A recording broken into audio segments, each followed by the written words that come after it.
हिंगोलीत हळद लागवडीकडे शेतकऱ्यांचा वाढता कल. हळद उत्पादनासाठी प्रसिद्ध असलेल्या हिंगोली जिल्ह्यात अनेक शेतकरी हळद लागवडीला प्राधान्य देताना दिसून येतात. पोषक हवामान, योग्य जमीन आणि आधुनिक शेती तंत्रज्ञानाचा वापर यामुळे हळद हे जिल्ह्यातील महत्त्वाचे नगदी पीक बनले आहे. हळद लागवडीसाठी साधारणपणे भुसभुशीत पाण्याचा चांगला निचरा होणारी जमीन उपयुक्त मानली जाते. शेतकरी सुधारित बाणांची निवड करून योग्य वेळी लागवड, खत व्यवस्थापन, तण नियंत्रण आणि पाणी व्यवस्थापन करतात. उत्पादनाची गुणवत्ता टिकवण्यासाठी काढणीनंतर हळदीवर प्रक्रिया करणेही महत्त्वाचे ठरते. हिंगोली परिसरातील हळद उत्पादक शेतकऱ्यांना बाजारपेठ, दर आणि प्रक्रिया उद्योगाची जोड मिळाल्यास या पिकातून अधिक आर्थिक फायदा मिळण्याची शक्यता आहे. त्यामुळे हळद लागवड ही शेतकऱ्यांसाठी उत्पन्नाचे महत्त्वाचे साधन ठरत आहे. या संदर्भात नंबर 1 निर्धार न्यूजचे संचालक परेश राऊत यांनी हिंगोली येथील शेतकऱ्यांशी संवाद साधला. पाहूया. मध्ये आलो आहेत आणि या ठिकाणी हळदीची लागवड जी आहे ती मोठ्या प्रमाणामध्ये केली जाते. अनेक मळे आपण या भागामध्ये आपण बघू शकतो की हळदीची लागवड सध्या जोरात त्या ठिकाणी चालू आहे. याशिवाय अनेक पिकं या ठिकाणी घेतली जातात, परंतु आपण एखादा मळाचा मळा लांबलचक असा हळदीचा या ठिकाणी दिसतो. आपल्यासोबत शेतकरी आहेत. काय नाव तुमचं आणि किती शेती आहे तुमची? उत्तम किसन रावळ. मी वाट्यान गेलेले आहे. 10 एकर रान आहे. 10 एकर रान आहे सगळे. आता ह्याला आता ही लावून किती लावलेलं आहे ते? 3 एकर आहे. हां हां, 3 एकर हळद आहे. 3 एकर हळद आहे, 4 एकर कापूस आहे.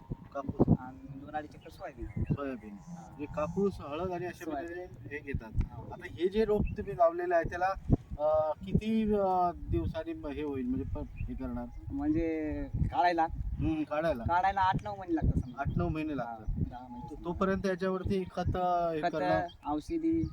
औषधी खत, आवत, हा बरोबर पाळ्यागळ्या देणं चालू बरोबर आहे. बरोबर लक्ष ठेवावं लागतं. हो, लक्ष. पण तू आता एखादे म्हणजे जे हे असतं की त्याचे कोणतरी नुकसान करतं, वन्य खात प्राणी वगैरे असं काय होतं? नाही, दुसरं प्राणी कोणताच खात नाही. नाही फक्त याला सडत लागते. सड लागते. हा. बरोबर. आता जर याला पाणी जास्त लागतं या हळदीसाठी, पाणी जास्त. तर सध्या पावसाचं एक हे सुरूच आहे, त्याच्यात काय आव्हान वाटतं का तुम्हाला? नाही, पावसाच्या याच्यामध्ये जराशी सड लागते जिथं पाणी साचते का हा त्या जागी. अच्छा. एरी सड लागत नाही कुठं. बरोबर. तरी पण ट्रिचिंग चालू राहतात. हो चालू हा. असतात. बरोबर. म्हणजे एक साधारण 8 महिन्यानंतर इथे हळदीचं तुम्ही हे घ्याल.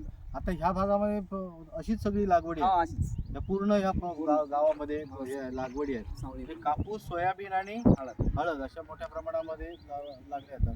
परंतु आपण ह्या 8 वर्षाच्या कालखंडामध्ये प्रचंड मेहनत असते याच्यात. हो, मेहनत असते. मग काय करतात साधारण? याच्यामध्ये काय खत पेरणी, फवारणी, ड्रिचिंग, बस काढता वेळेस मग काढायचं. सुरुवातीपासून शेणखत हे शेणखत टाकणे, ड्रिचिंग करणे, पुन्हा काढायच्या वेळेस मग आपल्या ट्रॅक्टरनं काढायची आणि शिजवायची कुकरमध्ये शिजवतात.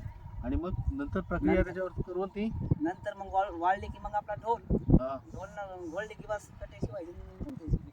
हा ठीक आहे. आता ह्याच्यामध्ये ह्याला काय म्हणजे कशा प्रमाणात ही लावली गेली आहे, म्हणजे त्याला काय प्रमाण आहे का?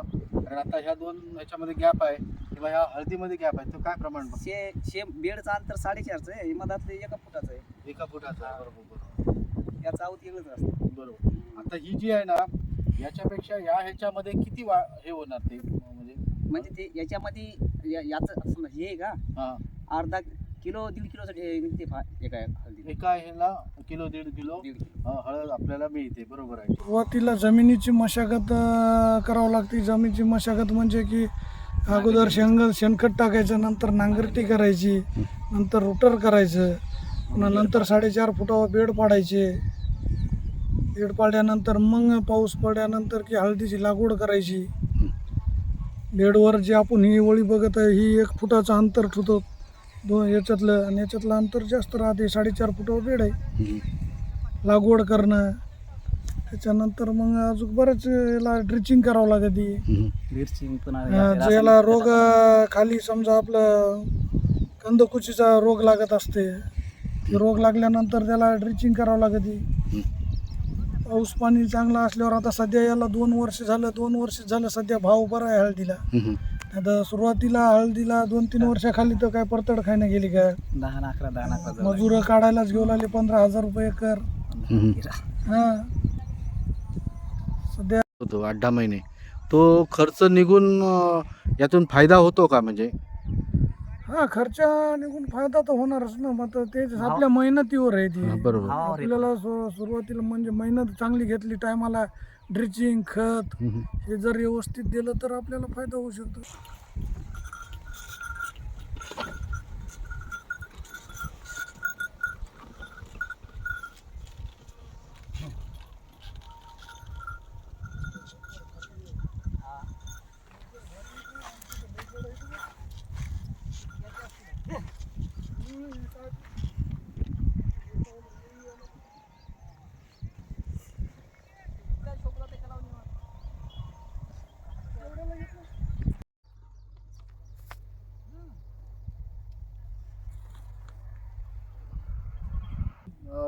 सोयाबीनची या ठिकाणी लागवड होते, कापूसाची लागवड होते, त्याचप्रमाणे मोठ्या प्रमाणामध्ये या भागामध्ये हळदीची देखील लागवड होते. हळद हे असं पीक आहे जे आपल्या दैनंदिन जीवनामध्ये लागत असतं, शिवाय आरोग्याच्या दृष्टीने हळद हे महत्त्वपूर्ण आहे आणि अशा पद्धतीची हळदीची लागवड या ठिकाणी होते. मात्र याला 8 महिन्याची मेहनत देखील आहे, कष्ट त्याच्यामध्ये आहेत बरेच कष्ट. आणि बरेच कष्ट आहेत आणि अशा या